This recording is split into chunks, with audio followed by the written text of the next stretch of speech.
Welcome back, everyone, to the W Sports Podcast. It's live today on YouTube as we record. Jimothy, alongside, as always, is the one and only Tubby. Welcome back. Oh, what is up? Dude, what a great Saturday. It was almost a perfect Saturday, but it was still a pretty great Saturday. Yeah, it was pretty close to a perfect Saturday. Arizona had to go and, blow it at the end, but it was pretty close to a perfect Yeah. Saturday. We'll get into more of that game first, but if you're listening to the podcast episode right now, I need you to know that we're both repping the Sooners today. I got my jersey on. Tubby, of course, has the OU hat. Looks real nice. How new is that hat? I mean, how long have you had that hat? I've had this hat for a couple years, Okay, it looks clean, man. It looks real nice. and like it's perfect too because it's got the horns down Oh, dude, I didn't even see that. It does. and the number one. Dude, that's a nice hat. I like it. I like it a lot. Yeah, All yeah. right. Well, we're going to jump right into things. Why not? Why not just go ahead, hit the ground running? Oklahoma Red River rivalry game. What was interesting was the analytics had OU favored in this game, probably because they had a top 3 offense and top 3 defense. But everyone else, including OU fans, I don't know if we both picked them because we're homers a little bit, but both of us were definitely in the minority of media that said, "Hey, OU's got a shot at this game." Everyone was picking Texas to win. So, I mean, how are you feeling? Oh, I'm elated. I absolutely. Elated. That's Saturday, the game. I mean, it was a great game. It was something that we always hope to see, in a Red River game. Oh, yeah. I would have been okay with 56-0, an absolute blowout also, but the excitement of it all. But yeah, I just want to know. I mean, my biggest thing is like where are all the Dillon Gabriel doubters now after that game? Mm-hmm. And the end of it, does he have the clutch gene? Can he make the throws when he needs to? Dillon Gabriel went out and just balled out and had a game of his life. And hopefully, this is just the springboard towards, the beginning of big things for the rest of the season. Mm-hmm. But man, yeah, there's a lot of people, Joe Klatt saying, "Oh, Dillon Gabriel, he doesn't make up for 49-0, especially since Texas has gotten better." Oh man. Well, Yeah. I don't know. I think you might be wrong on that one because he definitely made up for 49-0. Yeah, made up for it. Had over 100 yards. Who had him getting 113 yards rushing in this game? Absolutely went off. 0 turnovers. I mean, that was the big knock I saw, for Quinn Ewers. Had a good game overall, but still 3 turnovers, including the fumble. That's tough because he got off to an absolutely terrible start, Quinn Ewers did, and then was lightning. Like, everything was working and clicking other than the fumble later on, and even put his team in a position to win. So you got to look at, the turnovers were there, but still Quinn put his team in a position to win. But thank goodness. I mean, did you think that Dillon was going to get sacked on that play? Oh, absolutely. It looked like he was going down, and it was happening. It looked like, yeah, I don't know if you remember, like early in the game, it kind of the same thing happened where the pocket started to collapse and he kind of like ducked and then tried to scramble out to the side real quick and got hit for like a 2-3 yard loss. I thought that's exactly what was happening. I was like, oh no. That amount of time left, dude. That was. Yeah. And man, he stands in there strong, finds the guy in the back of the end zone. And like that play too, I don't think a lot of people realize. Yeah, the protection was collapsing on him, but Walter Rouse was blocking 2 guys at once. Both hands extended, blocking the guys, gave him enough time to find Nick Anderson. And that I mean, there was like 3 big plays throughout the game that kind of stuck out to me, or three like things that happened. That play, Walter Rouse getting the 2 blocks, because if he doesn't, at least block one of those guys, get a hand on. Yeah, you're probably going to get to him. The,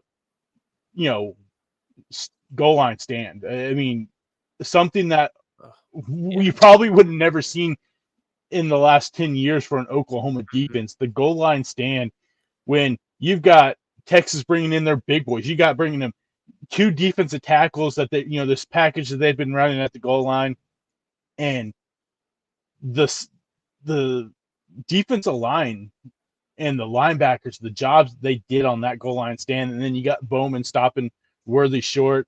And then I think one of the biggest things that is being overlooked is the time management from the first half and the end of the first half and the final drive for Texas in the fourth quarter. The time management by Brent Venables, calling the timeouts at the end of towards the end of the first half, giving Oklahoma that shot at getting the ball back, going down, getting points before they get the ball back in the second half. Yep. Yeah, absolutely huge. And it's, something he struggled with last year. And he admitted, I wasn't best, with time, the clock management.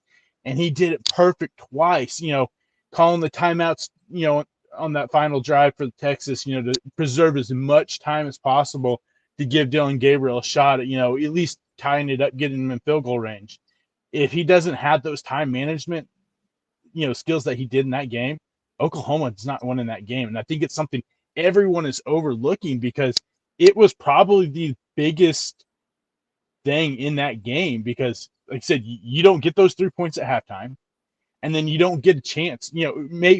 Maybe not as much of time on the clock at the end of the fourth quarter to give you a chance at winning. I mean, hats off to Brent Venables, and you can see that he's evolved as a coach just over the this last year. Absolutely has. We can get into more of this just real quick in the chat. What is up, Colin? Welcome back, man. It's good to see you.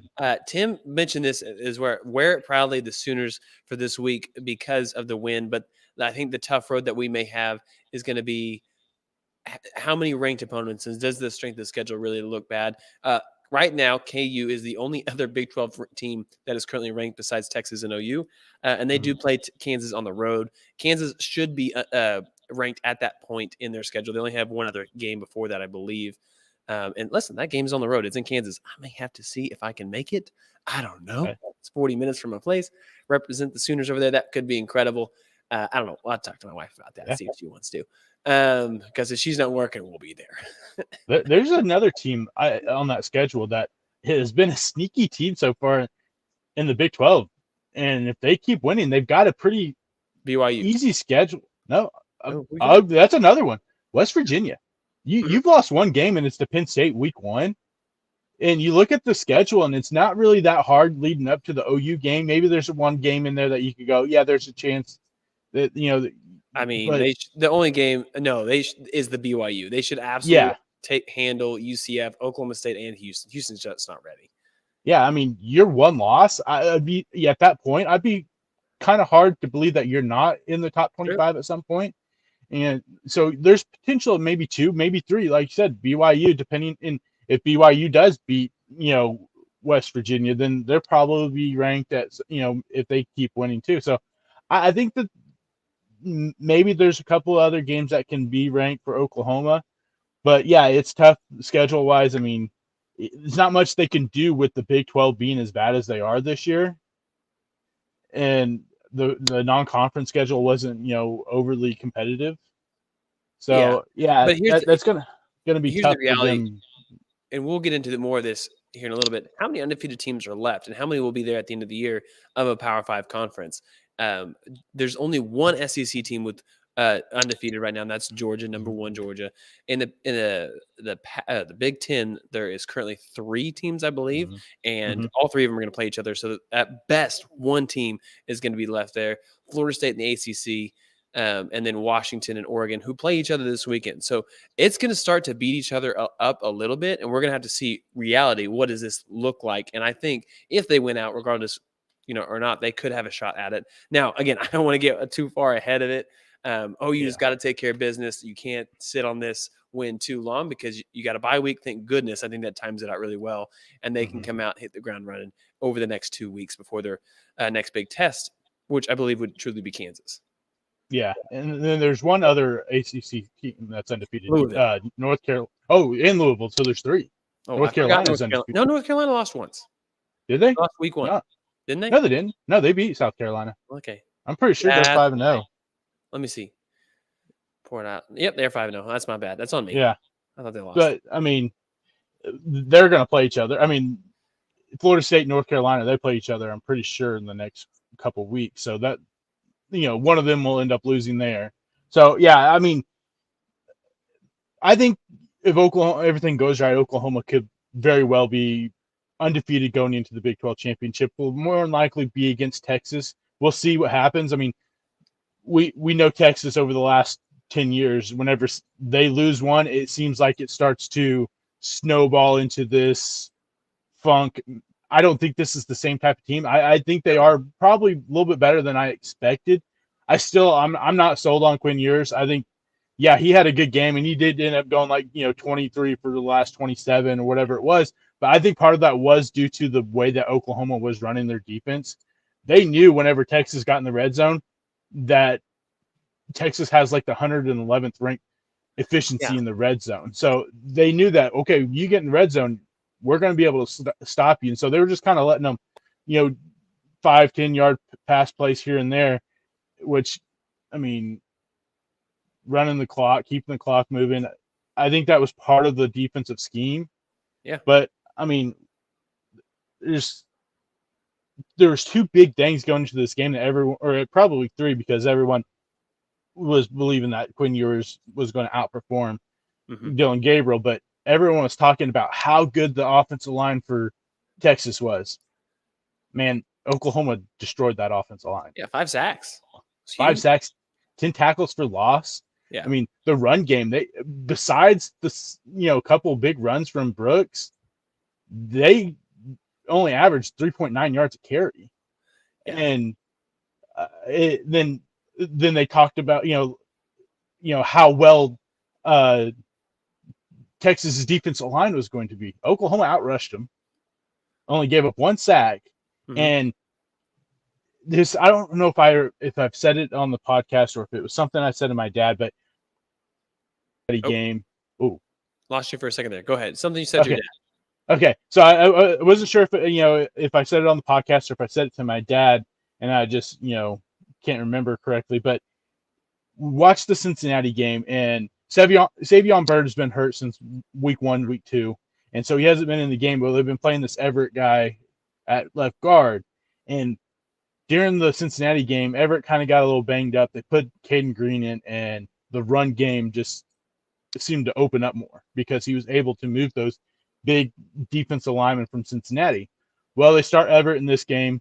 Everett kind of struggles. They put Caden Green in, and after that, the run game, they seem to follow Rouse and Green on that left side, and it was opening up more towards in the second half. Dillon Gabriel, when they would design the runs, he would run behind Rouse and Caden Green. So I think that they found something there that Caden Green, true freshman 5-star, was absolutely owning those 2 big men from Texas that were supposed to be the big guys that were going to slow down Oklahoma, and they were going to be the ones with the sacks, because going into this, Oklahoma, they didn't really have that many sacks, and everyone was expecting, okay, Texas would probably have the 5 sacks, Oklahoma would have the 1. Well, and it wasn't the case.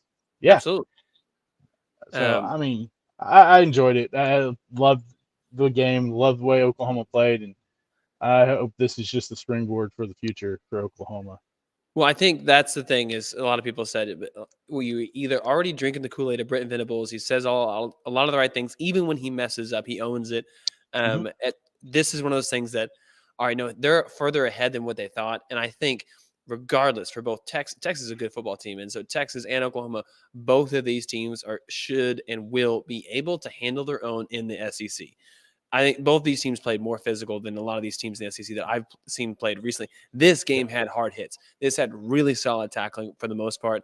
It had really great schemes. All that stuff that you want to see in a great football game, you had it in this one. And you look across the board, and we'll get into more of this later. Some of these teams and some of these conferences with these really good teams, it's just not there. Right.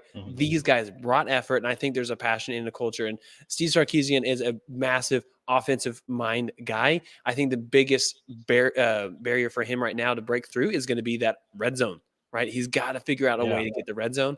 And maybe it's the Quinn Ewers thing. It could be just getting the ball to Brooks even more and just creating space for him, because that was the problem last year, right? Bijan never got the ball enough or didn't get it when it really, really mattered ultimately down the line. And that showed, in the results, the win-loss column.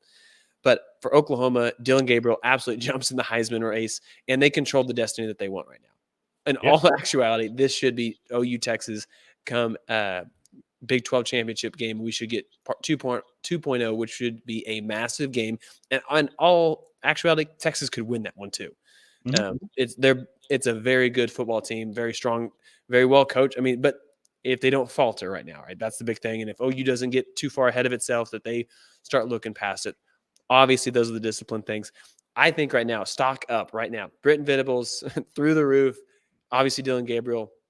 This has been one of those things that in the college landscape, it's really seen I think you're starting to see the tide turn on some of the top coach minds in the game where, for the last 10 years, it was guys like Dabo, and Dabo's still good, but we're seeing him hit a plateau, and Nick Saban, we're still seeing him scuffle a little bit, where Texas A&M just doesn't know how to play football against Nick Saban, apparently. So you're just seeing it change of the guard a little bit, where Kirby Smart's obviously been there. Coach Prime is entering that realm, and where even Lincoln Riley was 10 years ago, may not have been going 10 years from now based on what we've seen, because we're going to go and transition into the USC game, which would have made this a perfect Saturday. Had they lost that game to a backup quarterback, correct, backup quarterback for Arizona, again, they get another backup quarterback. This team, they win the game, they drop in the rankings again. And I don't really watch a lot of the major sports channels anymore. I just don't find it entertaining. But one of the things I saw was the lack of effort on the defensive side of the ball for USC. And literally, this is the same garbage that we saw as OU fans, with the way they coached, with the way their intensity was. And I'm going to get on a little soapbox here. The thing that drives me insane is the stupid towel guy on the special teams. OU did it too whenever they were here, and it drove me nuts. Will y'all jump up and down for a kickoff that they're just going to go ahead and touch back every single time? Stop it. Yeah. False intensity. I mean, that game, yeah, they're very lucky that they somehow scrapped out a win, because to start it off, I mean, yeah, the defense looked terrible, but even Caleb Williams, that first half looked awful. He was like 4 for 15 to end the first half, 60-some yards, and 40 of them were on one play. Mm-hmm. Yeah, that offense didn't look like it had anything. It looked like a typical Lincoln Riley team that really was just disinterested in being there and playing the game. Just like the fans. That is an uninspired crowd, and I get it. It's a late game, but bro, those fans are not engaged. I mean, you got the number one player in college football. How can you not show up week in, week out? They have great skill position players too.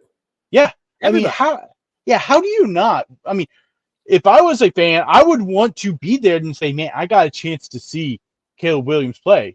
It blows my mind that you can't show up to support your team. It is crazy. And then the fact that is like all these alumni from like USC or like these like LeBron James and Bronny James and stuff aren't showing up, but yet you'll go to Colorado to watch Colorado play. Yeah.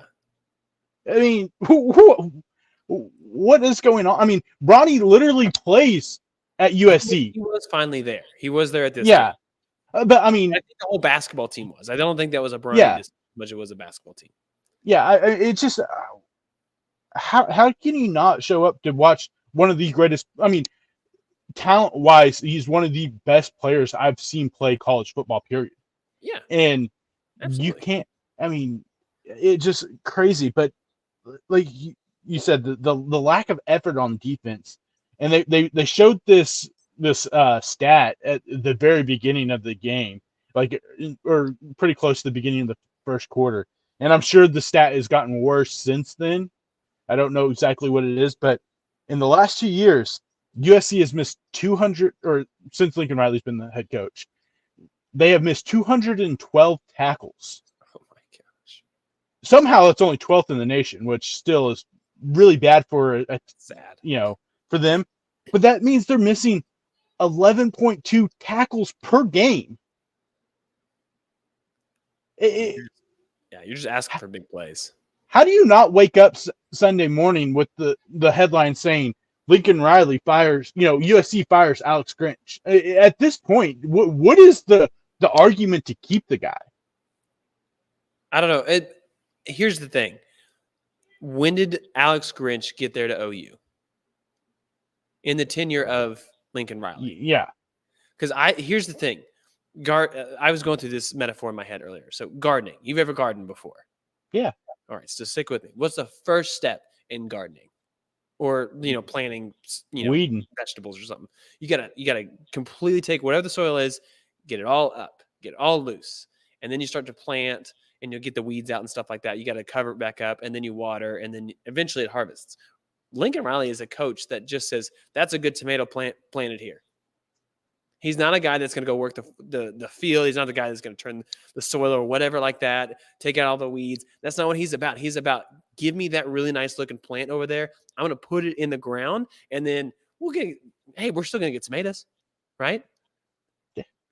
Brent Venables, Kirby Smart, Dion, Coach Prime, all those guys, even obviously Nick Saban, the great. Those guys are ones that says, get this stuff sucks. Let's rip it all up. Let's get something new here. It's going to look ugly for a minute or two. Nick Saban's first year was not great, right? Coach Grimes is not going to be great at the end of the year. They're not going to be undefeated making a playoff, obviously. They're probably not even going to win, the Pac-12. I don't think they can at this point. But my point is, you look at this stuff. They're doing it different. And I don't think Lincoln Riley wants to do that. And my question about Grinch is, before Grinch was there, OU's defense was not good. No. And he made them, after what was his first year, the defense was slightly better.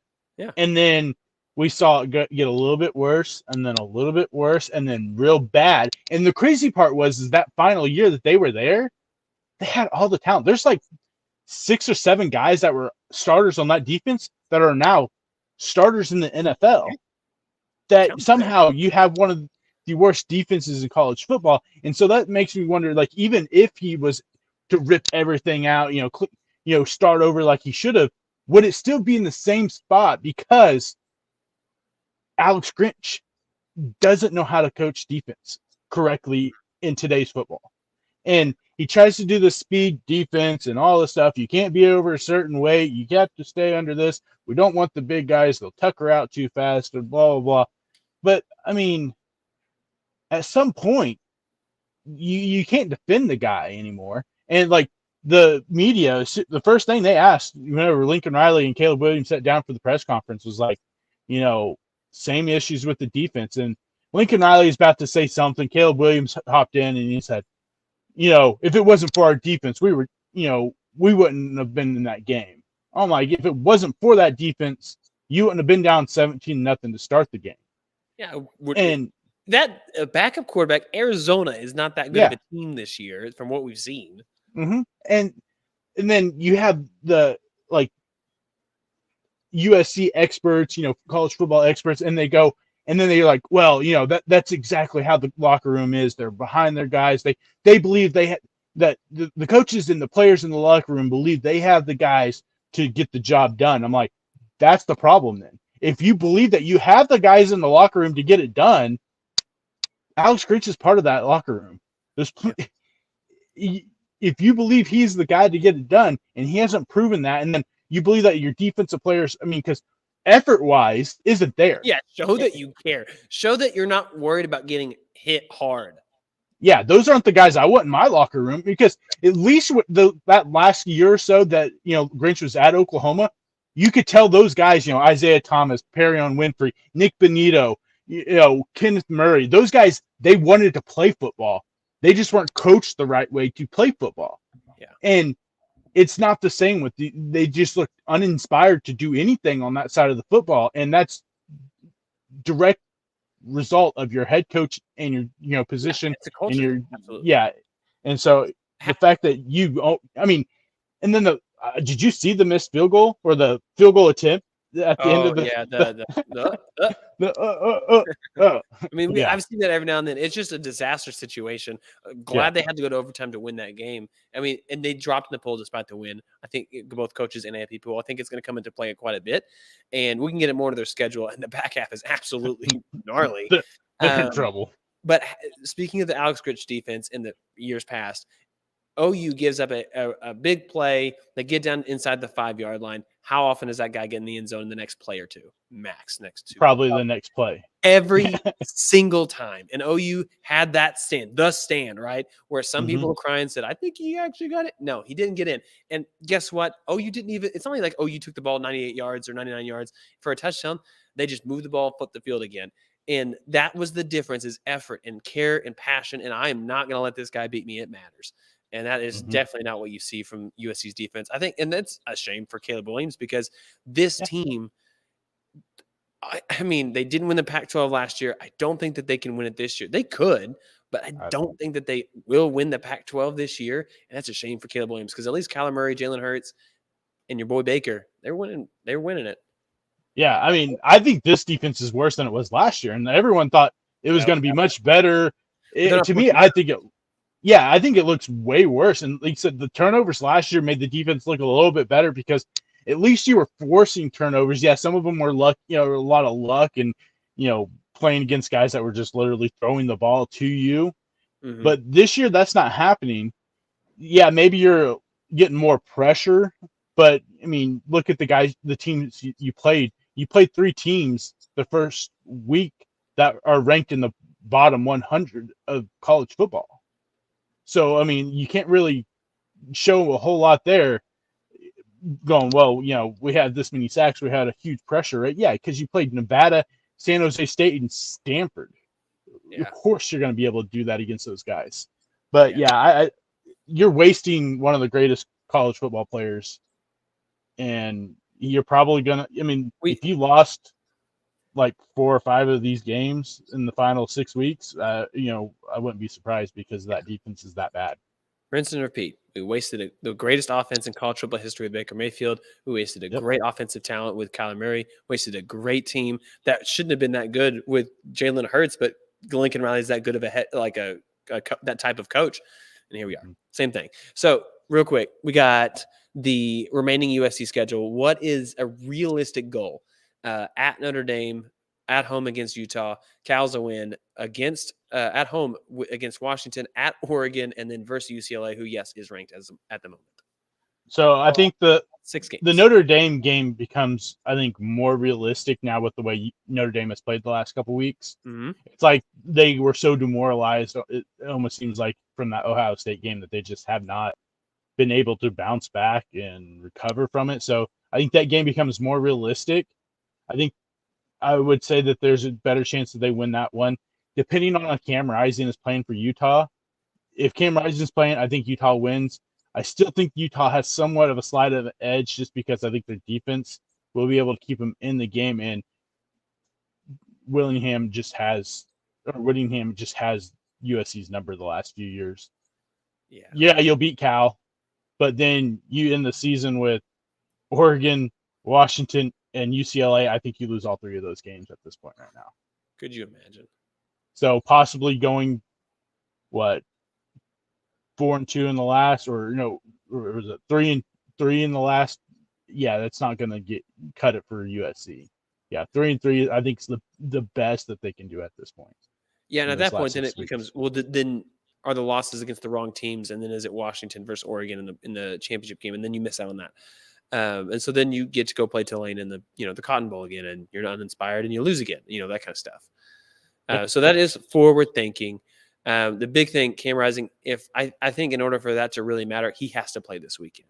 He has to play this weekend for Utah against Cal, get that quick rep in, get the rust off, because he's going to be rusty from the injury and all the time off. So I don't think, obviously with college football, it's very different when they have injury reports and stuff like that. So very last minute, you oftentimes are in the dark about it, which is fine. So I don't know yet, but that's the big one. Here's what I'm excited to see is Notre Dame plays a lot like a Big Ten team, right? And so to see that type of team, and we'll transition to them here in a second, play against USC, I'm very interested to see on both sides of the ball how it looks against USC. Notre Dame, dude, they have a really solid quarterback, but Hartman literally just played a classic Hartman game with five turnovers. Yep. On the road, tough environment, sure. But the biggest part about this to me is that this team just seems so like there's not explosive. I don't know. It's almost like that Ohio State game just took everything out of them, and we saw them be really lackluster against Duke and somehow squeak out that win. And then this week it was the same thing. It was just like they were lost. Yeah, Audric Estime, the running back, hasn't been as explosive. He's a little banged up right now, and they just don't have any guy on the outside that is giving Hartman something to throw to all the time. Yeah. Like, when he was at Wake, he had A.T. Perry, who was an absolute stud, NFL wide receiver for the Saints, and he really doesn't have that. He's got a lot of young guys around him, and they tried to transition Chris Tyree, who's a former running back. He's kind of like a scat back, over to a wide receiver, and it's helped a little bit, but he's small. He's not really someone that you can constantly give the ball to all the time. So, yeah, I just don't think that they have that go-to guy on the outside to really give him a target that he can look at. Okay, in the time of need, that's who I can go to. Yeah. And it like you said, it's showing, especially when you're not explosive, because they're in these games and they were playing really from behind against Louisville for quite some time. They should have lost to Duke, and just heartbreaker lost to Ohio State. I mean, they almost went 0-3 in these games, and that's 1-2 is not much better. But I don't know, for Notre Dame, this is a must win for them, and maybe that helps. So they're playing a must win game to really have the chance to have like a really maybe a New Year's Six bowl because of the name brand. It's really hard to get, but maybe they can get an at-large still. Yeah, against our rival. I mean, the one thing is they need to hope for is that Estimate's healthy. You got healthier, or we'll get healthier throughout the week, because we know USC's run game is not good on defensive side. And so if you can somehow get him going like he was the first few weeks of the season, where he was just running all over everyone. I mean, even over the last 3 weeks, I still think he's like a top 5 in rushing yards, even with the last 3 weeks where he just hasn't really done a whole lot. So it shows you that the kid is explosive on, run game. So maybe he can get get healthier this week and give you a chance to just be able to shove the ball down their throat and do what they need.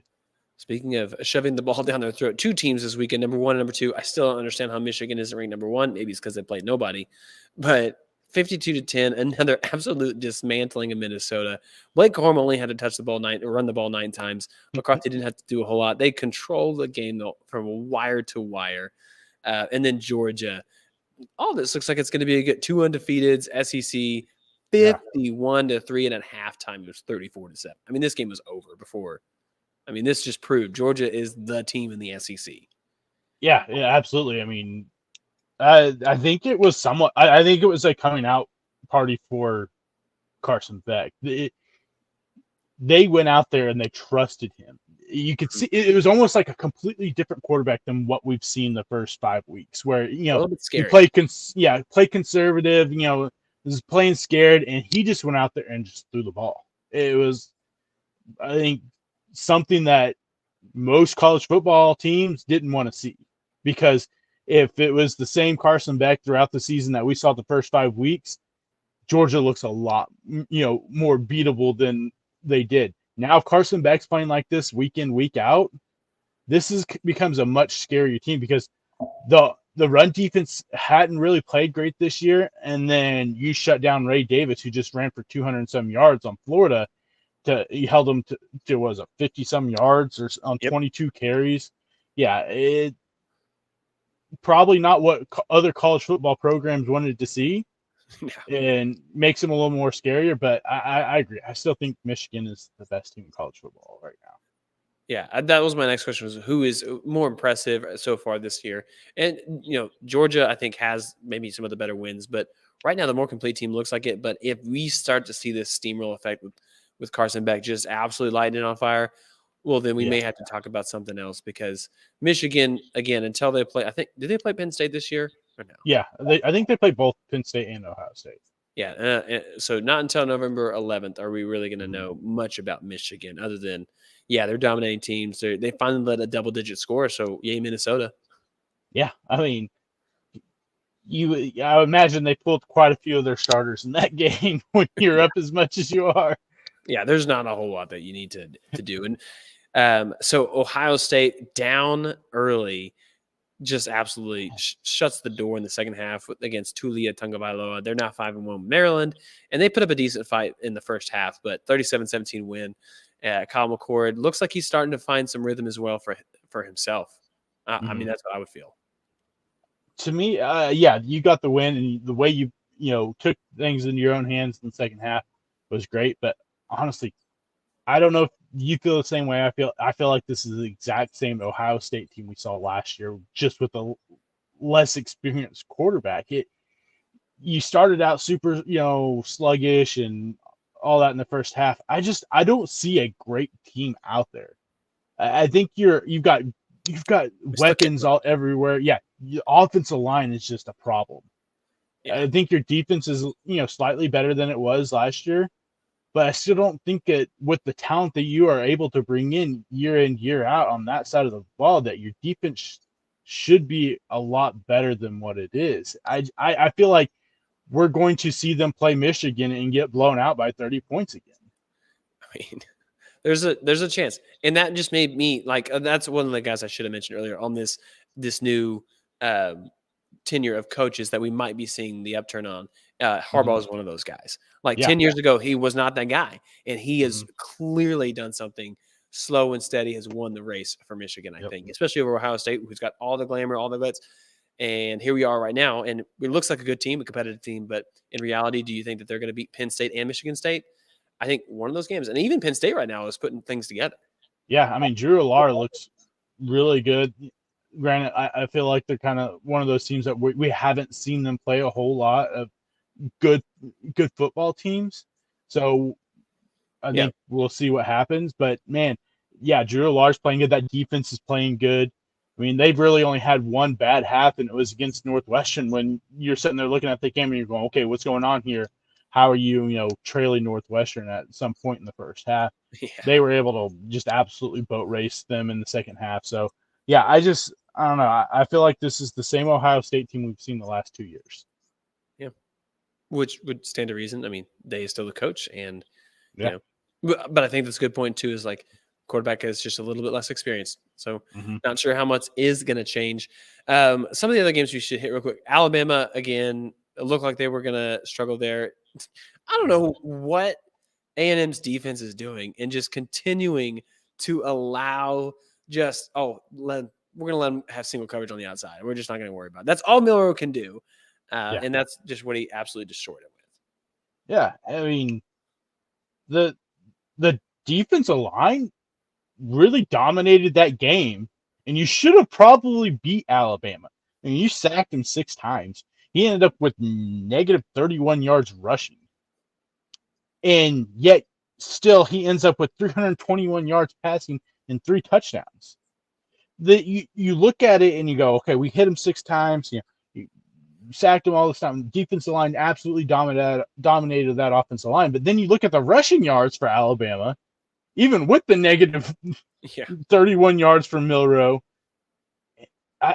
It's Jimbo Fisher. It's exactly the same thing year in, year out with Jimbo Fisher. And their offense is so uninspired too. It's it's such a painful game to watch. It's on TV and I'm like, I don't want to watch this. It's just gross. No, it was, it felt like the game was right there and you just, never mind.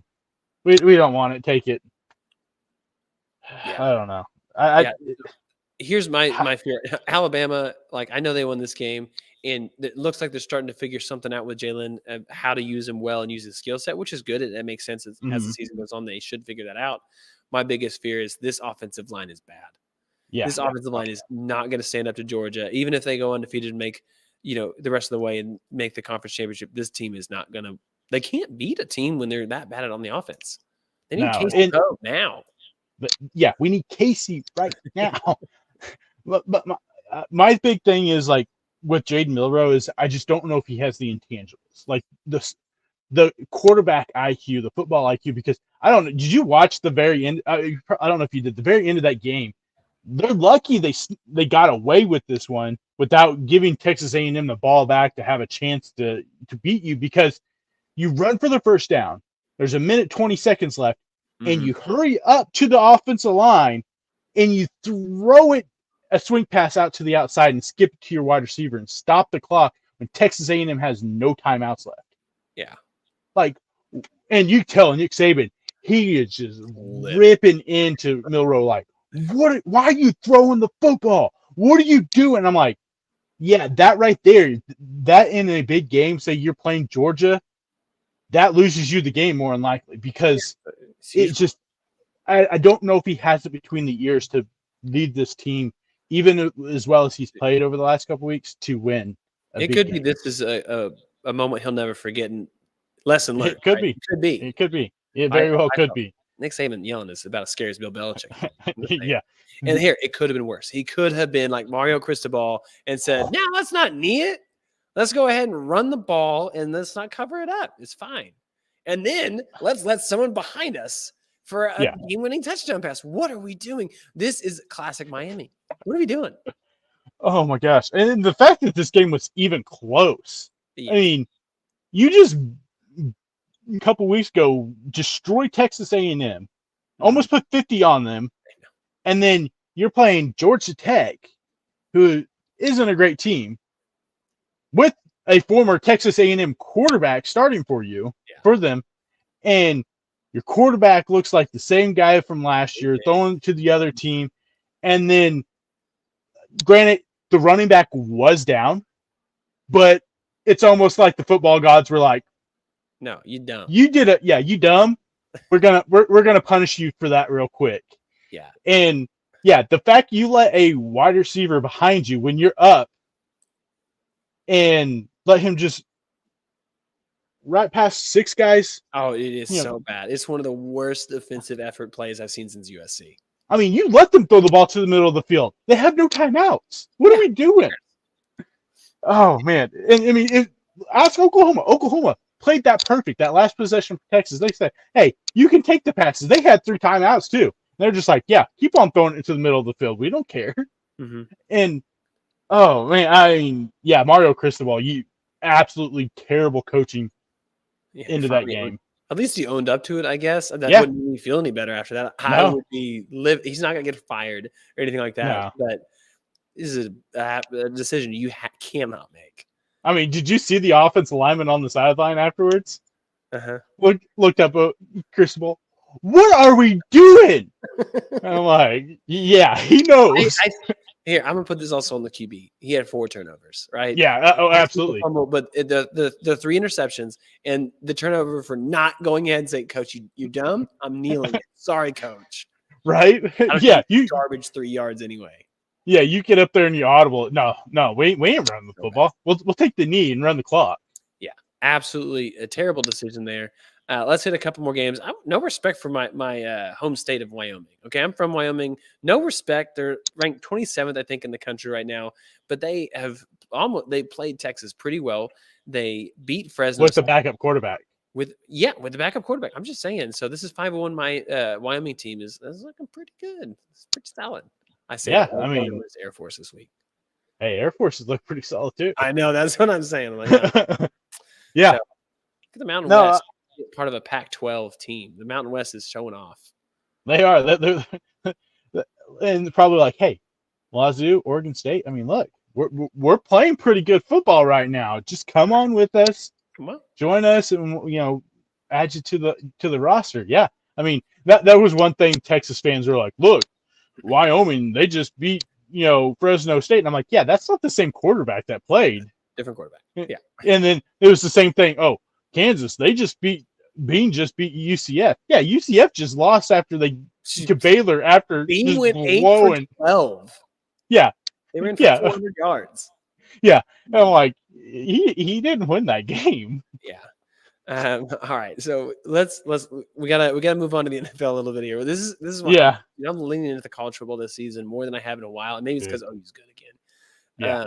And I'm passionate about the coach, and I just like it. What's going on? So, LSU beats Missouri in Columbia. I almost said in Missouri, but that would have been redundant. So now they are no longer undefeated, and LSU's already 3-0 in conference play. Big win for Daniels to come back. Cook had some really costly turnovers. How big of a game is this for LSU to right the ship?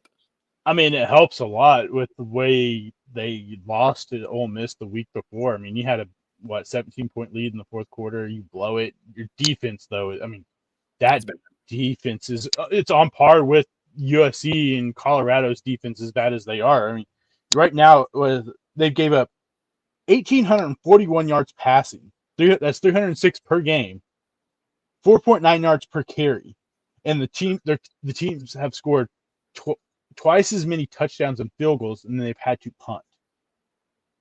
Yeah, it's bad. Yeah, it's a really not a good defense. Jaden Daniels, absolute stud. Yep. The rest of that, him and Neighbors are the only thing that's keeping this team afloat right now. Yeah. Well, LSU has, 3-1 at least gives them some control, especially because obviously they're going to play Alabama soon, and that will. When do they play? They don't play them until November, but the next couple of weeks they have a winnable schedule down the road, except for Alabama. That's going to be the big test, and if they can potentially win the SEC with that one. But with 2 losses, the Ole Miss one was pretty tough. Obviously, Florida State. So this team's got a long road this season. And Missouri, that was a pretty exciting upstart to the season, and I don't think that their season's over by any means right now. No, but ultimately winning the conference is going to be tough because you're with Georgia. Yeah, they kind of got the same USC type, where it's maybe not as bad as USC, but that back half of that schedule for them is not easy. It is not easy at all. Yeah. And so, yeah, it makes things a little bit more, we started out 5-0. We could end up like 5-7 at the end of the season. Oregon State, the Pac-2 members. Oregon State beats Cal. Not a very great game. It took a lot of effort for them to win. And then Wazoo puts up a dud. This game was bad for their offense. UCLA does win. Now they are ranked, so back into the ranked column. More big of a storyline is this: Wazoo losing or Oregon State winning? Wazoo losing because you just beat Oregon State a few weeks ago. A high scoring game. You had some momentum. You were ranked 14th at the time, but man, that UCLA defense is sneaky good. I don't think a lot of people are looking and seeing what that UCLA defense has done so far. They probably could be undefeated if their offense would have showed up against Utah. They played Utah in Utah, which is a tough place to play, but man, your offense shows up just a little bit, you probably win that game because you held the final score is 14-7. You held them to 14 points and you only scored 7. Your defense put up a few more points, you probably win.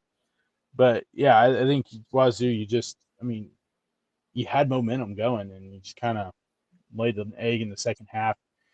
Ended up with 5 turnovers. I think that half they had like 4 punts, couple turnovers, and 1 touchdown. Can't win you games that way.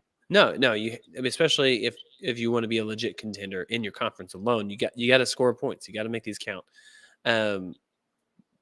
North Carolina, we mentioned them a little bit earlier, still undefeated. Drake May is looking really solid. How legit of a threat are they? I think they're more of a threat in the ACC. I don't know about on a national schedule or stage. I don't know if they have a team that can compete with some of these bigger teams. But I haven't been impressed with Florida State since week 1. You beat LSU, and I was like, yeah, man, good. Since then, they've kind of just went through these games and haven't really been that impressed with them. So maybe they are the team in this conference that gives Florida State a run for their money, for the ACC championship. I think ACC-wise, yeah, they're a legit threat, but I don't think national-wise that they could hang with, a Georgia, Michigan, or, any of these teams. Yeah, and that does make it a little bit tougher. So let's look real quick. One final question for the college football season. September's over. It's October. Do you have a Heisman favorite right now? Michael Penix. He hasn't played anybody yet, but I think that's 100% who it should be. Yeah, he 75% completion percentage, almost 2,000 passing yards, 16 touchdowns, 2 interceptions, 196.5 passer rating.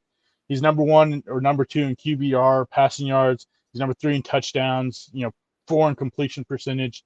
I think Caleb Williams has done great too. I think he's a very, able guy in this conversation, but I think Michael Penix, what he's done is, he's right now, he's my Heisman winner. And I would definitely agree on that one. Let's go ahead and be a little bit forward looking. Oh, go ahead. I got one more college football thing real quick. Yeah, go for it. This is the most Vanderbilt stat ever. College football, most Vanderbilt stat ever. You ready for this one? I know this one. Did you see this one? It's so funny. Their punter's the first NCAA football player to pass 11,000 punting yards. Yeah. Send that boot into the Hall of Fame. Oh man, yeah. That is classic Vanderbilt football right there. Yeah. How are they still in the SEC?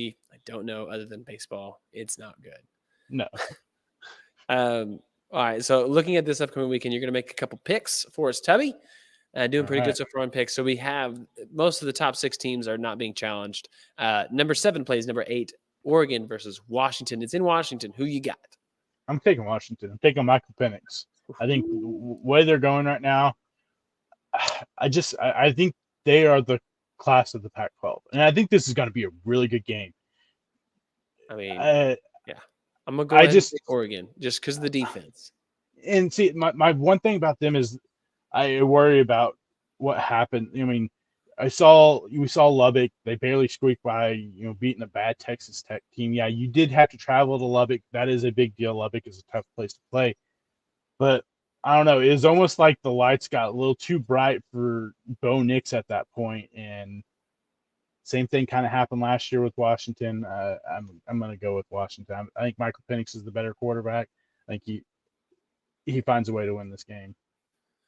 Yeah, well, I'm gonna just for the defense. I'm not as big of a fan of Bo here than Michael, but I think even though it's on the road, it's just a tough game, and I like the defensive side of it. So let's jump to the other ranked game. We have USC at Notre Dame. Where is College Game Day this week? Is it in Oregon? I imagine it is. I would think it is. I don't know exactly. I haven't seen, but I imagine that's where it is. Yeah, we got 21 Notre Dame versus number 10 USC. Notre Dame is favored in this one at home. Yeah, I'm gonna hesitantly take Notre Dame. I think this game is a lot closer than it would have been if Notre Dame was playing like it was the first 4 weeks of the season. I'm gonna take them, but I think it's gonna be a close game.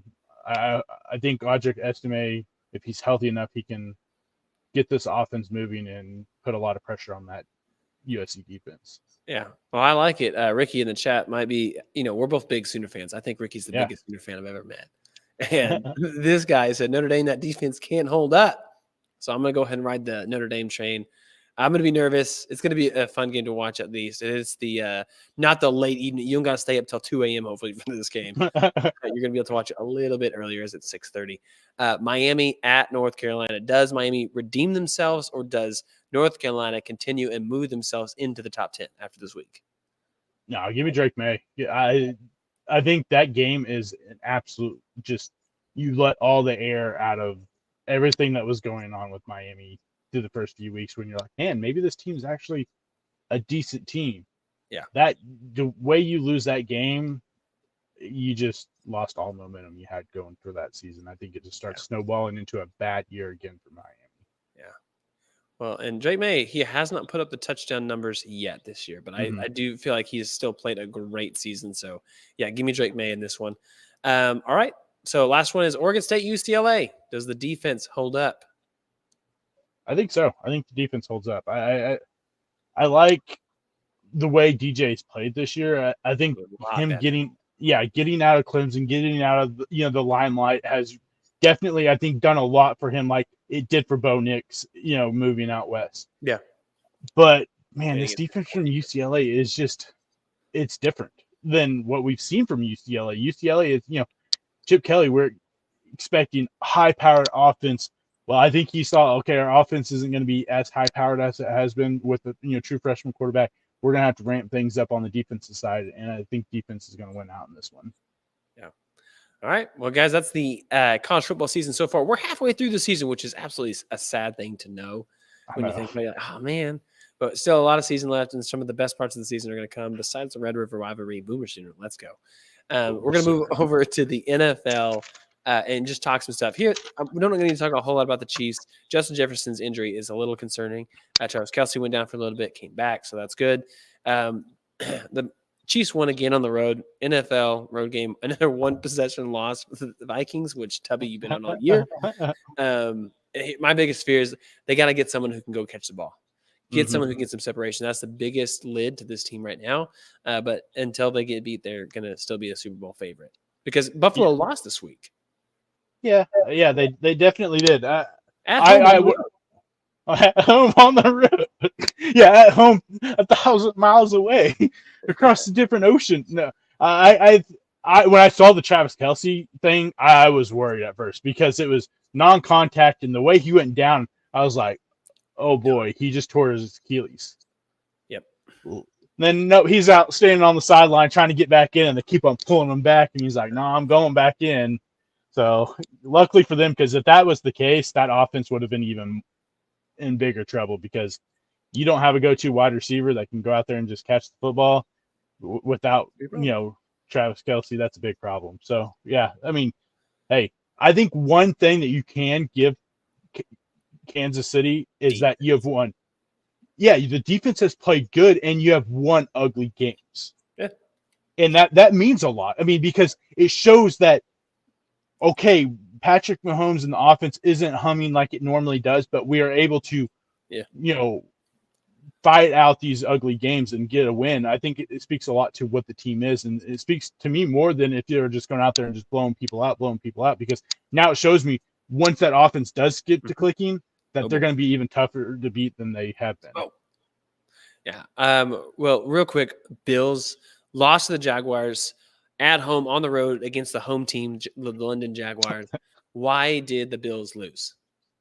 Man, injuries are creeping up on them hard. Yeah. And then Jacksonville had an absolute advantage being there for a whole week already. Yeah, I do think that's a little unfair, but I can't run the ball. They cannot run the ball. Big thing. I mean, yeah, that is a big problem. James Cook had a bad game. 5 for -4. Yeah. Yeah. How do you do that in the NFL, man? Just go fall forward. It happens. I mean, he had 1 rush for 5 yards, 4 rushes for -9 yards. Let's put that in perspective. I mean, it takes talent to do that. It does take how good they are. I mean, but you're looking at this Bills defense that has been the big strong suit for this team. Early on this year, you lose Tre'Davious White, last week towards Achilles. Now you lose Matt Milano, who, fractured his leg. Lose Daquan Jones, who had a really good start to the season. Torn pec. Shaq Lawson didn't play. Greg Rousseau didn't play. You're already thin right now, and Von Miller isn't fully back. You're in some trouble with this defense because you started that game. You didn't have both of your starting corners, and then Taron Johnson gets hurt also.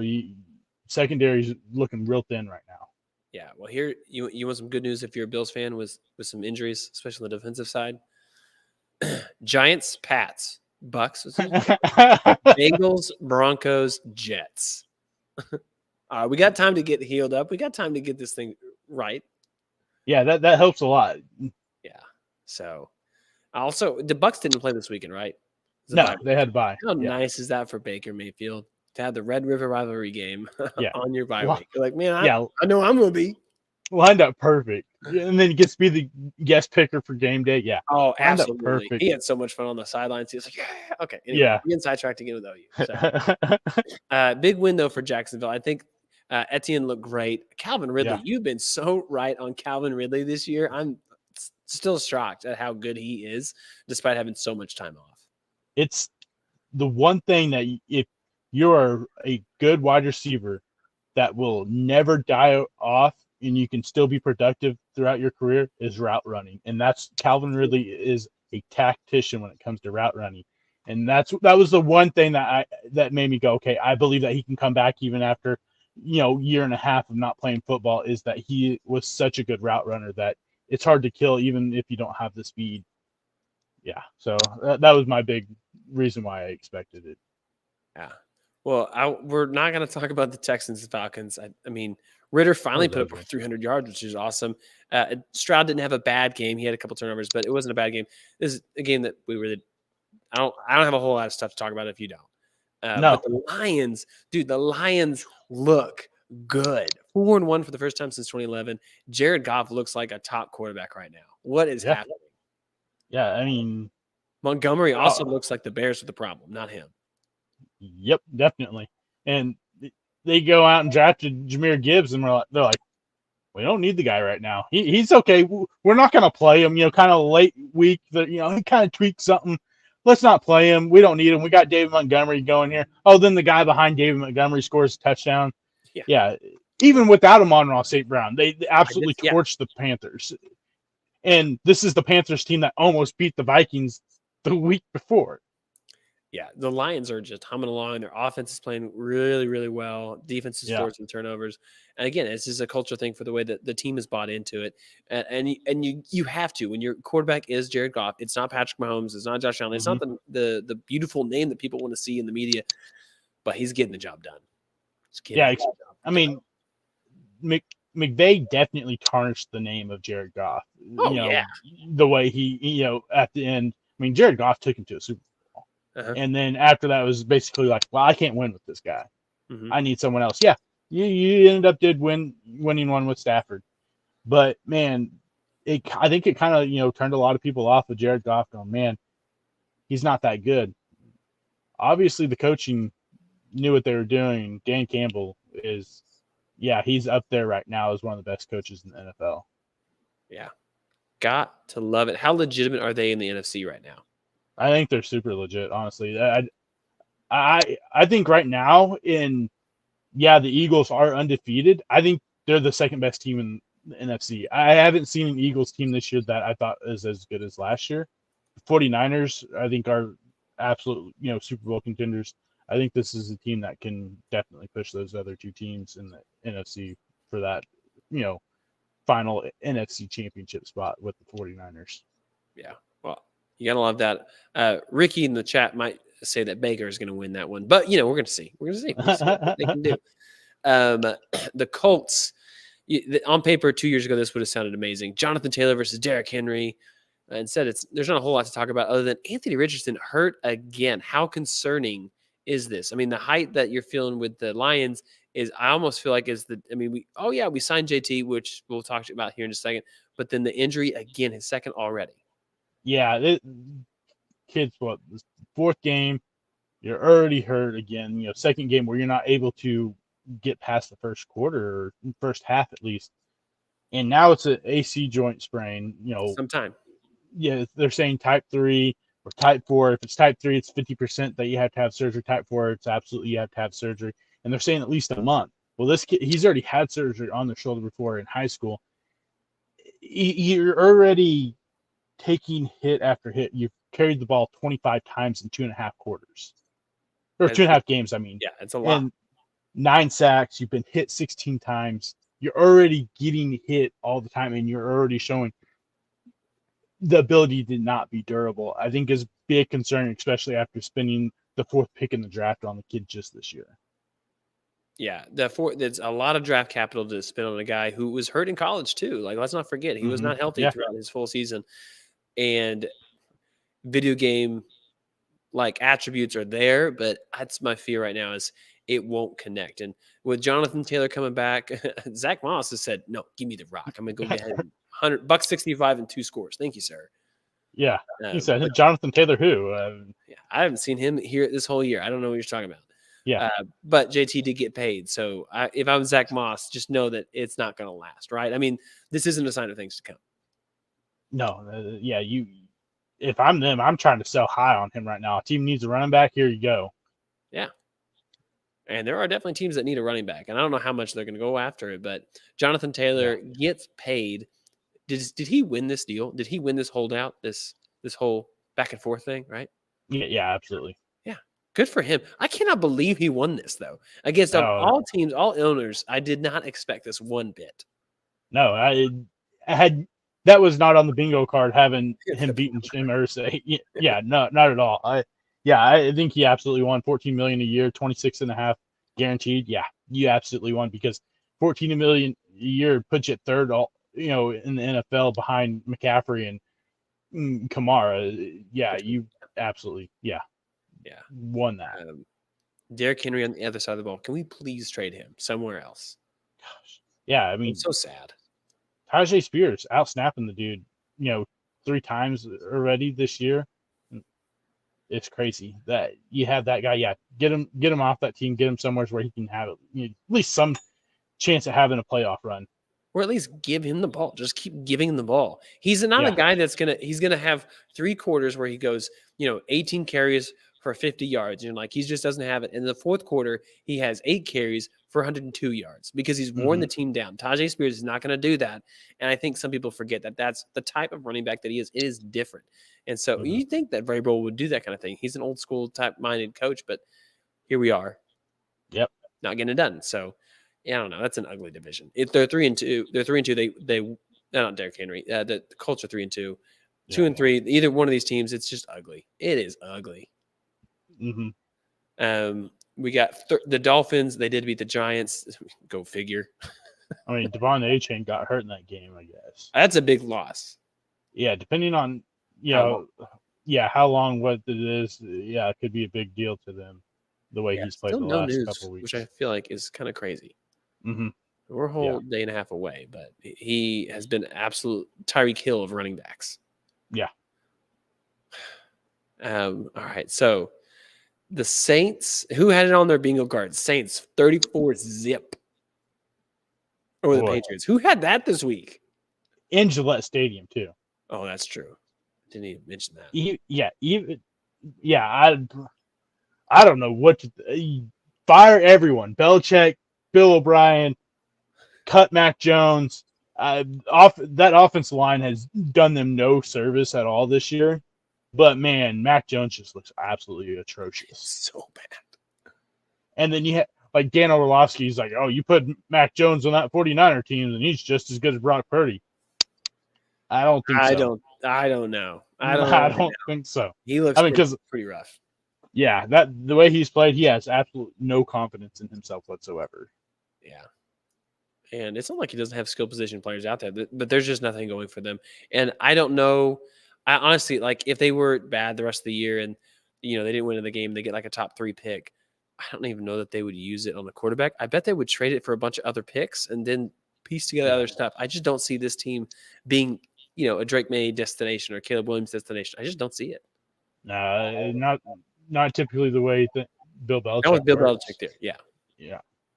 So, is it time to call quits though on Matt? I think so. I think we've seen enough. Zappy time? I mean, I don't think it can get any worse than what he's done for you. 34-0 at home against the Saints.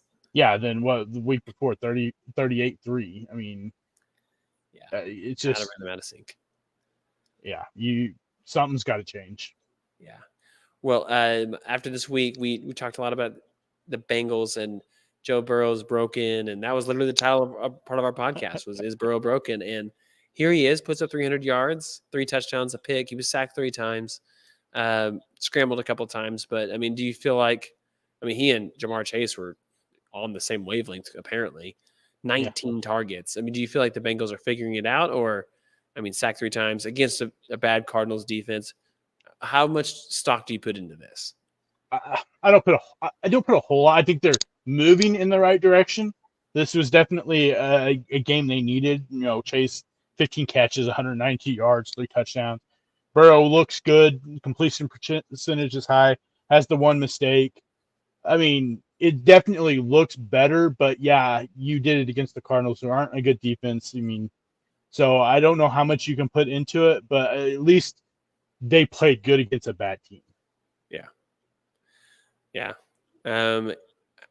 We mentioned this team earlier as one of the favorites in the NFC. The Eagles continue to run. They're 5-0.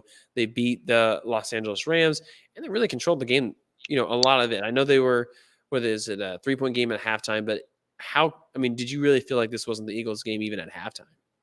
Yeah, this Eagles team this year just seems a little different than they were last year. Yeah, the last year their schedule was a lot easier and they were able to dominate a lot of teams, but this year it just seems like the defense isn't quite what it was last year. You did lose a lot of guys, and that was a big worry for us at the beginning of the year. Like what defense are we getting? Jalen Carter has stepped in and he's put himself in the conversation as top 5 best defensive tackles in NFL already, but the secondary, even with Slay and Bradbury back, it just doesn't seem the same. The linebacker group isn't as good as it was last year. And I feel like the offense really hasn't – I don't think Jalen Hurts has really lived up to what he did last year. Yeah, he still played effective. I think that's the word I would definitely use, effective.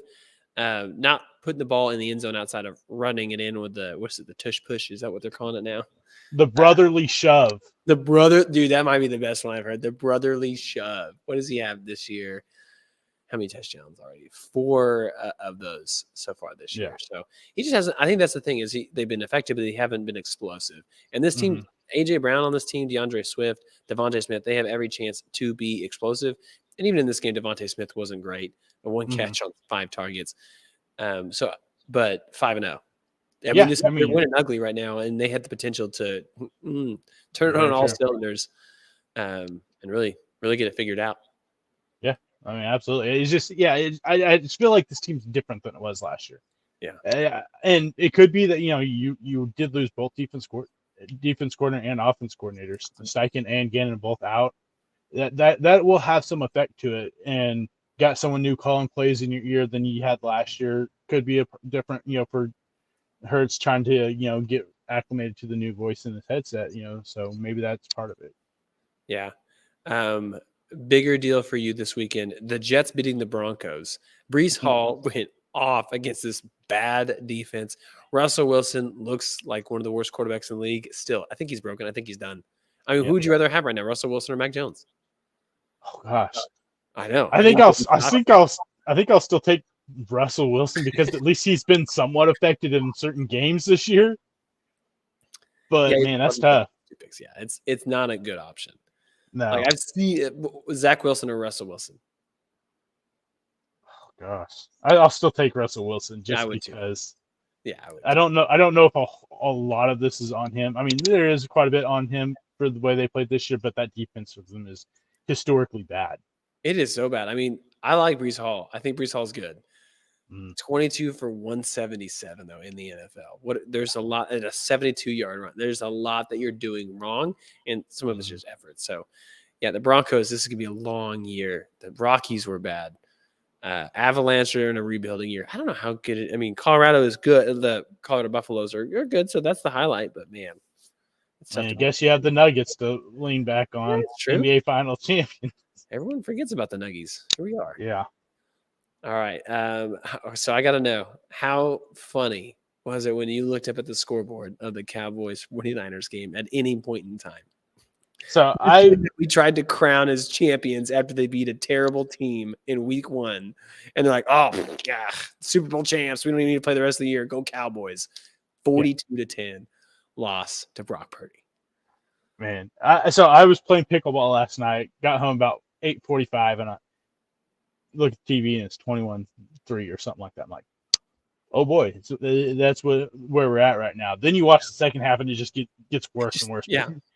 Dak doing Dak things, throwing it to the wrong team. Man, this team, everyone has been, they're so good. They're so good. They played 2 teams. And I'm giving the Cardinals credit for the way they have played this year. Everyone thought they were just going to be a stepping stone from the beginning. They have played everyone tough. Yeah. So you've played 2 teams that have played good this year, and you've lost both games. One, you just got absolutely destroyed. Wasn't even a game. This is worse to me than the 40-0 loss for the Giants, because that game at least was bad weather. And you're supposed to be a good team. The Giants, there were still questions of whether or not they were going to be what they were the year before. Yeah. And it's so bad that they put in backups. I mean, almost the whole fourth quarter, they're running second team and they're still scoring on you. And Darnold completed a pass. Look at that. Yeah. I mean, the Cowboys have played no one except for those 2 teams and lost both games. I mean, you play the Giants in terrible weather. Giants are a bottom 5 team in the NFL right now. Yeah. You play the Jets the week after Aaron Rodgers tears his Achilles. Zach Wilson kind of gets thrown into this thinking he's probably not going to play really at all this year. Yeah. You take them out, destroy them, of course. Patriots, bottom 5. Patriots. Yeah, bottom 5 team in the NFL. You destroy them, and you're like, oh, we're so good even without Trayvon Diggs. And then reality sets in and shows that you are all just pretenders, and you're not as good as you are. Yeah. And now it's to the point that this is something that we saw in Green Bay with Mike McCarthy, where the offensive play calling is not good. You're new play caller this year. And the big thing with the wide receivers was that he was mad at the way that he schemed them, called plays, didn't scheme them to get open, that they had to get open themselves. Well, now we're already seeing this because CeeDee Lamb came out today and he's saying, I'm upset with the way Mark McCarthy's calling the offense. I don't like the way the offense is looking right now. Yeah. And we're already seeing that week, 5 into the season. I don't think he can be good. Yeah, I'm sure they'll win some more games because they'll play some bad teams again.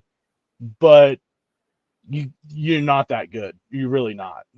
No. And they did exactly what I've said the last couple of years. Run the ball at Micah Parsons, you negate their whole defense. And that's exactly what they did. Yes. We should be co-coaches. Remember that. Co-coaches. 2 years ago, we dominated. Yeah. We'll take the Cowboys this time instead of the Seahawks. We're going to clean see what we can do. Yeah. Everyone's gone except for Tony Pollard and CeeDee Lamb and Micah Parsons. Everyone's gone. Oh, man. The Bears. I wish Joseph could be on the podcast just for this because his boy Justin Fields is starting to look like last year's Justin Fields. 2 in a row. Absolutely torched a lackluster Washington Commanders team that didn't want to be there either. Brian Robinson, they rushed the ball 10 times. I mean, it was terrible. But, hey, Justin Fields looks good. He's fixed, right? No. I'm not convinced yet. I mean, you've played Commander. You played 2 really bad defenses. You played the worst defense in NFL in the Broncos and lost the game. But Justin Fields played good besides the 2 turnovers. And then you played the Commanders that since week 1 that they gave up at least 35 points in every single game. So, or 33 points, I think is what it was.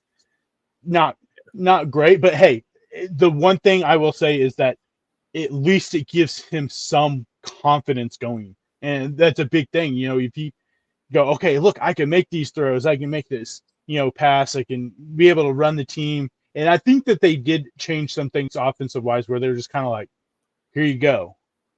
Go out there and play your type of football instead of trying to make him into someone he wasn't. Yeah. And I think that was a big problem the first few weeks that Getsy was trying to put him in a box when he's a guy that you can't really put into a box because he's not a typical pocket passing quarterback. Yeah, he's better pocket passer than I think a lot of these mobile quarterbacks are, but he's also needs to be able to use his legs more and be able to get outside the pocket and make throws. And now they're trying to, letting him do that more this last couple of weeks. So maybe going forward, it gives him confidence, but I'm still not completely convinced because you play 2 really bad defenses. Yeah. No, I think that's fair. Do you have any final thoughts on the NFL so far from this week or anything? I don't. All right. It's right now, man, I'm leaning into college football a little bit more than the NFL. Maybe that's just because Sooners are good. Right? Yeah. I think NFL's kind of been a little boring. Maybe it's so. Dude, the quarterback play has not been great across the board. You have like 4 or 5 really good quarterbacks, and everyone else is really just they're missing some of the tools, some of the things. And I think here's the thing that I've said it last year. You got to figure it out. Run the ball, win the game like with under center. You can't make everything the same as it was in college because the athletes are too good. They're too good to do the same stuff that happened to college. So I think at some point you're going to have to transition back. Because the quarterback play, I don't see it necessarily getting better here coming soon. Because you're going to have a couple guys in between Drake May and Caleb Williams. Are they both going to be successes like for 20 years, 15, 10 years? Maybe, but statistics would say probably not. You might get one.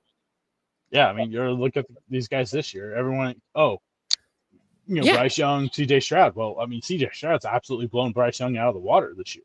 Mm-hmm. And more than likely, it'll happen the same. I mean, look at the 2021 draft class.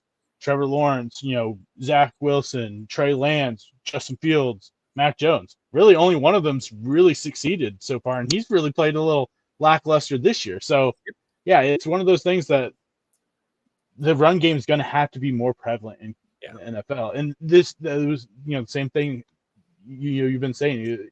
The Green Bay Packers last week against the Lions. You ran the ball like 10 times, and we're getting blown out. Well, I don't care. You got a young quarterback. Run the stupid football. Yeah. Run the ball and get a stop. And like if you score both those, that's 14 points. That's 14. Mm-hmm. That's huge. Right? 10 points if you have a field goal. All right. So just so you all know, I know we're going to talk postseason baseball. We're going to do that here in the last 10 minutes during the podcast, but that's going to be over live on our YouTube page. So if you didn't already know this, make sure you subscribe to our show wherever you're listening to the podcast, but also follow us on YouTube and our social media platforms. Just search the W Sports Podcast. You'll find it on wherever you're searching for the info. But over on the YouTube page, if you can fast forward to the 1 minute, a 1 hour, 20-minute spot, and that's where we will pick up baseball. So if you came here hoping to hear some baseball, we got you. And that's where it's at. So till then, we will see y'all next week. See ya. Boomer! Sooner. All right. I just hit unrecord, but we're going to keep the stream going. So thanks everyone for sticking with us in the chat. Right now, as we're recording, Braves are down 4-3. I don't know if you want spoilers or not against the Phillies. Phillies, your team, are on fire right now. But it's in the bottom of the 8th inning. So they only got 5 more outs to make it happen. We are seeing a thing I think that a lot of fans are not happy with when it comes to postseason baseball, and it's the week off for these teams seemed to be a detriment to them. Mm-hmm. We expect the new format last year. We saw, the top seeds all pretty much lost except for the Astros. Mm-hmm. Dodgers lost, Braves lost. And that's more of a testament to the AL right now. Yeah. But yes, absolutely. And we're seeing it right now. Orioles are down 2 already. The Braves are about to be down 2. The Dodgers very well could be down 2 tonight after, with Zach Gallen pitching. I think it's maybe they've tried to do something. I think maybe we have to go back to the 1-game wild card game if that's what we're going to do, because it seems like you think, oh, well, we get the week off and we get to heal. Well, now you're out of rhythm. You don't have the same momentum that you had at the end of the season, because now you basically had a whole week off of really not playing any competitive ball at all. I'm with you. I think the 1-game playoff is better. It's really exciting. It's something that baseball does not have. Outside of that, the 1 game matters so much. I don't think that they'll make a change until it's been like 8 to 10 years at the earliest, because the sample size is going to be too small. And maybe part of it's, listen, hot teams get hot at the right time. But the other part of it is, are you going to have a division winner get a 1-game playoff because you have the extra team? So either that, or you have to reduce playoff money by having fewer games. And I just don't see that happening. I think we're going to have to see teams figure out how to make it work. We're going to have to see teams win better. And here's the thing. If you look at Atlanta, even in their game against the Phillies, they just got beat. It wasn't like they didn't play well or anything like that. 3-0 offense only has 3 hits in this game. So I guess you could say that their pitching though has been there. They've had 8 hits in both games. It's pretty bad. But Spencer Strider came ready to play. 7 innings, 8 strikeouts. Oh, he had 7 run, like a whip of 1. He did everything right. And then the Phillies just scrappy, put things together. Yeah, I get that the argument, and it would suck if you are a division team and you're getting 1-game playoff. But look at the Braves.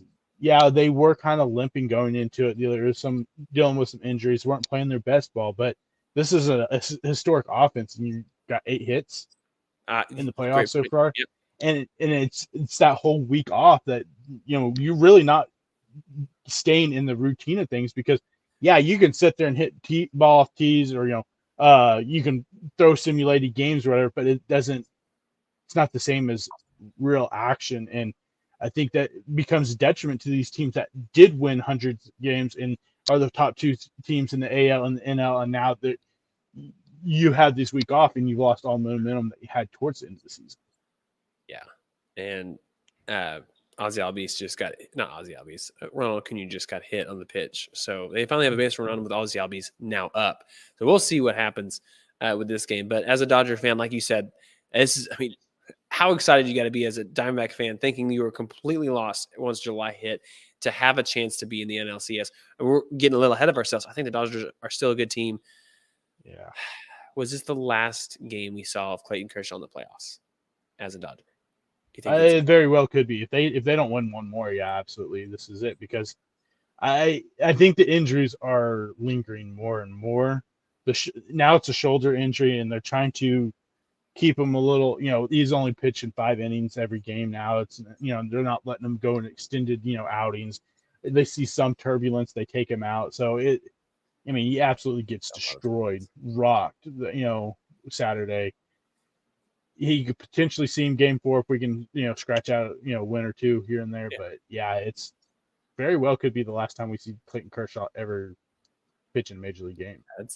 It's a pretty brutal ending if that is the case. Hopefully it's not for baseball fans because he's a guy that does not deserve it. This is a guy who's a classic old school pitcher. I know you said the 5-inning limit. That's more of an injury thing, not necessarily, we're just trying to save him, because he's No, every single pitcher is going to have Tommy John. You just got to wait for it to happen, and it's going to happen, it seems like.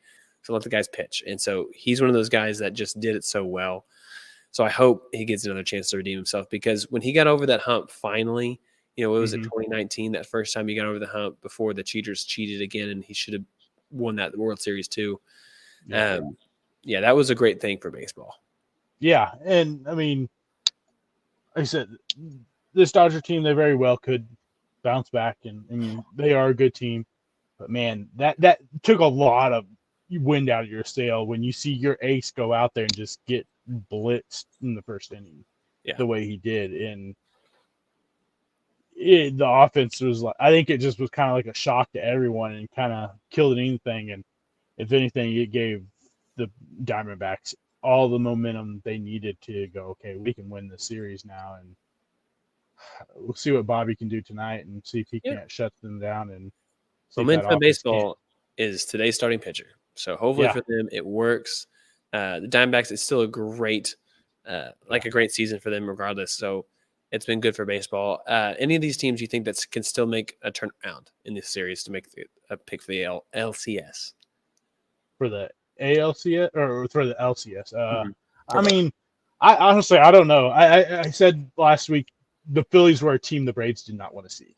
Yeah. And I don't know if they can get over a two-hole, series with this team the way they're playing right now and the way Nola and Wheeler and these guys are pitching. Again today. Yeah, I don't know if they can get over that hump as good as they've been, as historic as they've been offensive-wise. They kind of limped into the playoffs with a bunch of injuries, and I would say maybe the Dodgers would probably be the only team just because outside of Gallen and Merrill Kelly, what do the Diamondbacks have? So maybe the Dodgers, if they could steal one against Gallen tonight, they have a chance to really get things going. Yeah. Orioles, they just haven't been there. I just don't see them being able to. We want to win, but it's not going to happen.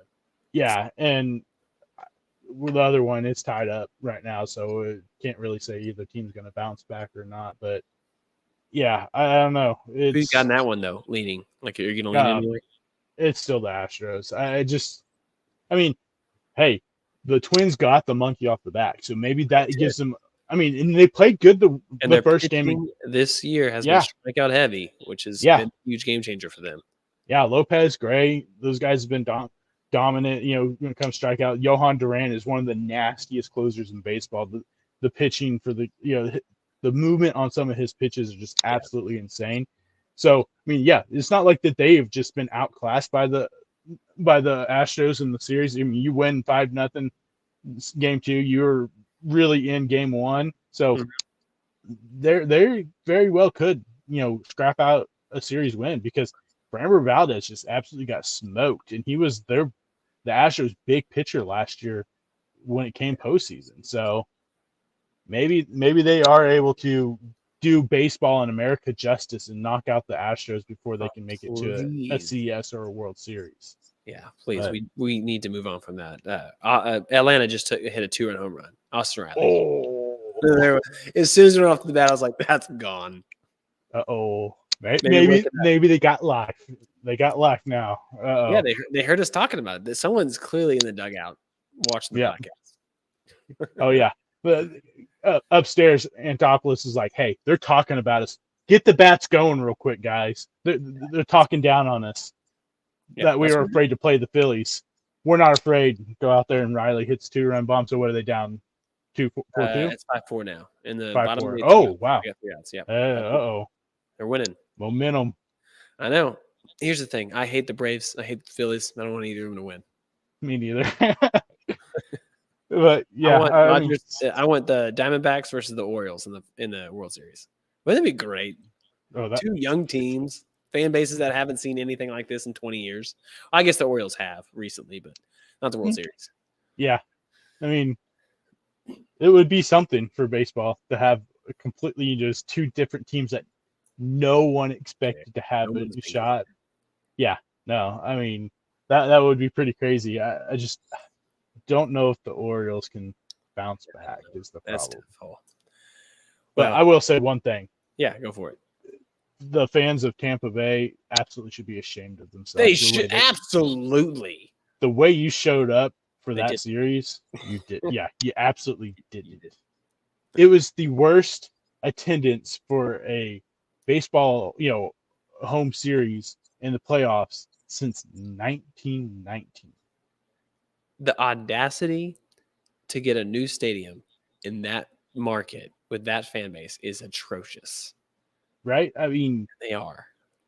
you're talking about since that year, 1919, is the year the soldiers came back from World War One. It's been that long since you've had a playoff series have less attendance. Terrible. I mean, what are we doing? I don't know. I'm just like, how? It's almost like the U.S. thing. How do you not show up for these guys? You call yourself a fan, but yet you can't, go watch them play. And I saw a thing. It was like, oh well, baseball did Tampa Bay bad, putting them, at this time slot. I'm like, they're on the East Coast. Because Of your course fans they're never gonna show up. That's why they put you there. Put the eyeballs in the big market spots or the big media spots. Stop it. Yeah, you weren't showing up anyways. Even when they were on the historic run at the beginning of the season, they didn't show up. So, yeah, you all should be ashamed of yourself, and you should be stripped of your franchise and move them. Move them to Utah. Yeah, somewhere so that will actually, celebrate Randy Rosarina as he should. Yeah, give them the respect that they're due for what they've done over the last few years. Yeah, I mean, it was ridiculous. 19,000 in attendance, ridiculous. Well, everybody, that is the podcast. That's the episode this week. We're so grateful that you guys joined us. I hope to see you guys next week. Jump in the chat. It was really going off today. It was great to see everyone back. Ricky, Colin, thank you guys for coming. Oh, I almost missed one other guy who is in the chat a little bit. Tim, thanks, man. Yeah, appreciate you guys. Yeah, absolutely. We love seeing you guys in the chat. It kind of gives us a little extra oomph to go when we see you guys commenting in the chat. Love your predictions. It's always great. All right. Absolutely. See you all next week. See ya.